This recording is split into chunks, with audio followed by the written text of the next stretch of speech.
നമസ്കാരം.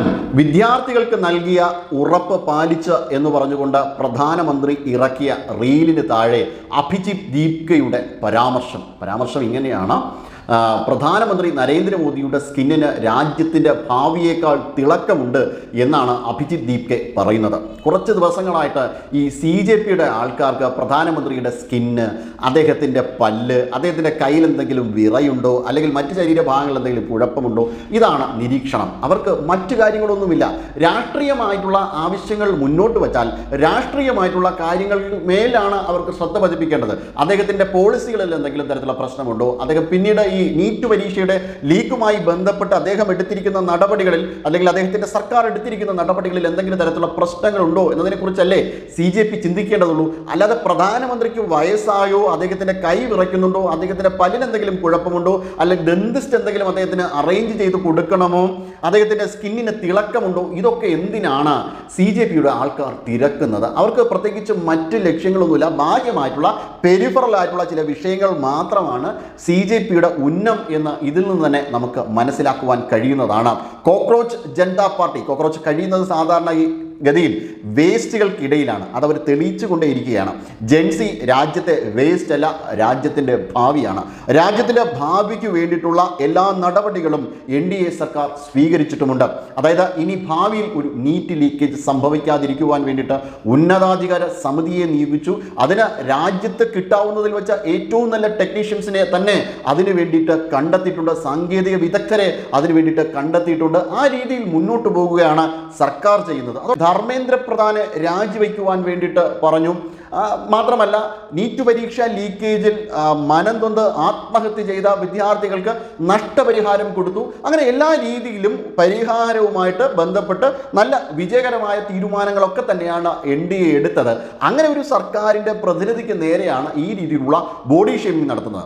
ഈ രീതിയിൽ ഇന്നത്തെ രാഷ്ട്രീയത്തിന് അനുഗുണമാകുന്ന രീതിയിലല്ല CJP പ്രവർത്തിക്കുന്നത്. ഇത് 70കളിലോ 60കളിലോ ബോഡി ഷേമിംഗ് ചെയ്യുന്ന മനുഷ്യരെ പോലെയാണ് ഇപ്പോഴത്തെ ഈ ജെൻസി എന്നൊക്കെ പറയുന്നത്. എന്തായാലും യഥാർത്ഥത്തിൽ ജെൻസികളല്ല ഇവർ. 30 വയസ്സുണ്ട് അഭിജിത്ത് ദീപ്കയ്ക്ക്. എന്നാൽ സൗരവ് ദാസ്, മറ്റൊരു കക്ഷിയായ സൗരവ് ദാസ്, അദ്ദേഹം പറയുന്നത് ഞാൻ ഹൃത്തിക് റോഷനെ പോലെ ഇരിക്കുന്നു എന്നാണ്. അതെ, ഞാനല്ല, ഈ സൗരവ് ദാസ് ഹൃത്തിക് റോഷനെ പോലെ ഇരിക്കുന്നു എന്നാണ് അദ്ദേഹം പറയുന്നത്. എന്തിൻ്റെ അടിസ്ഥാനത്തിലാണ് എന്നറിയില്ല. എന്നാൽ ഇനി സൗരവ് ദാസ് ഹൃത്തിക് റോഷനെ പോലെ ഇരിക്കുന്നു എന്ന് തന്നെ ധരിക്കുക. അതുകൊണ്ട് എന്താണ് ഈ രാജ്യത്തിന് നേട്ടം? അപ്പോൾ അങ്ങനെ പലതരത്തിൽ ബാഹ്യമായ കാര്യങ്ങൾ പറഞ്ഞ് നാട്ടുകാരെ ആകർഷിക്കുവാൻ വേണ്ടിയിട്ട്, സ്ത്രീകളെ ആകർഷിക്കുവാൻ വേണ്ടിയിട്ടാണോ ഇവർ നടക്കുന്നത് എന്നതിനെക്കുറിച്ചും സംശയമുണ്ട്. അതോടൊപ്പം ഇവരുടെ ഇടയിൽ തന്നെ, ഈ സമരസഖാക്കൾക്കിടയിൽ തന്നെ പ്രതികളുണ്ട്. കൊലപാതക കേസുകളടക്കമുള്ള പ്രതികളുണ്ട്. 3000-നോടടുത്തുള്ള പ്രതികളാണ് ഇതിനകത്തേക്ക് കയറി കൂടിയിട്ടുള്ളത്.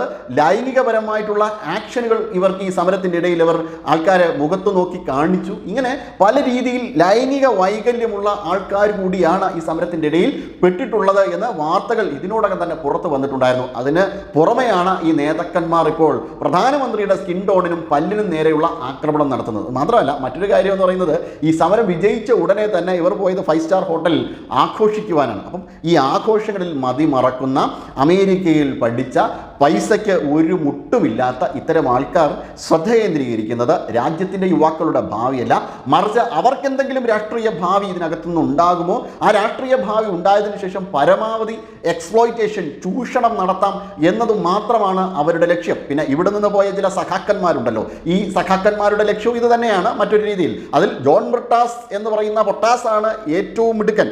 CPM-നെ പറ്റിച്ച് ഉന്നത സ്ഥാനത്തേക്ക് എത്തിയതും പോരാഞ്ഞിട്ട് ഇപ്പോൾ വീണ്ടും പറ്റിച്ചുകൊണ്ട് നടക്കുന്നു.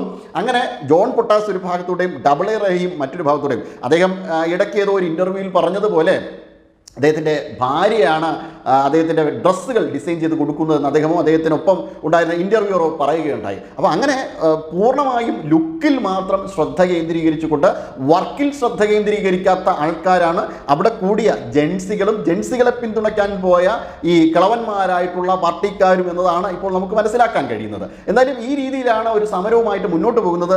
ഇതാണ് നിങ്ങളുടെ ആശയമെങ്കിൽ തീർച്ചയായും നിങ്ങൾ നേതൃസ്ഥാനങ്ങൾ വരേണ്ടവർ തന്നെയാണ്. പ്രത്യേകിച്ചും ആം ആദ്മി പോലുള്ള പാർട്ടിയോ ഇന്ത്യ മുന്നണിയുടെയൊക്കെ നേതൃസ്ഥാനത്തിൽ നിങ്ങൾ വരണം. കാരണം നിങ്ങളുടെ നേതാവും ഇതുപോലെയാണ്. ഭാവി പ്രധാനമന്ത്രി ഉണ്ടല്ലോ രാഹുൽ ഗാന്ധി, അദ്ദേഹവും ഇത് തന്നെയാണ് അദ്ദേഹത്തിൻ്റെ ഒരു നയവും. അത് പരമാവധി രാജ്യത്ത് നിന്ന് മുങ്ങിയതിന് ശേഷം മറ്റേതെങ്കിലും സുഖവാസ കേന്ദ്രങ്ങളിലോ മറ്റെവിടെയെങ്കിലും പൊങ്ങുക, എവിടെയാണെന്ന് പോലും പാർട്ടിയെ ബോധ്യപ്പെടുത്താതിരിക്കുക.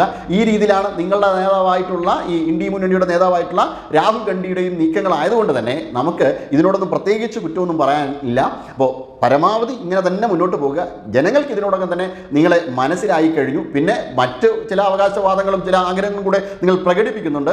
അതായത് കുറ്റകൃത്യങ്ങൾ ചെയ്ത ആൾക്കാർക്ക് നേരെയുള്ള കേസുകൾ കൂടി എടുത്തു കളയണം, ഇല്ലെങ്കിൽ രാജ്യവ്യാപകമായി പ്രക്ഷോഭം നടത്തുമെന്നൊക്കെയാണ് പറയുന്നത്. അതൊക്കെ അങ്ങ് വാങ്ങി വച്ചാൽ മതി. കാരണം ബഹുജനങ്ങൾ നിങ്ങളുടെ ഈ തെറ്റായ നയങ്ങളോ ആഗ്രഹങ്ങൾക്കോ വേണ്ടിയിട്ടുള്ള ആൾക്കാരല്ല.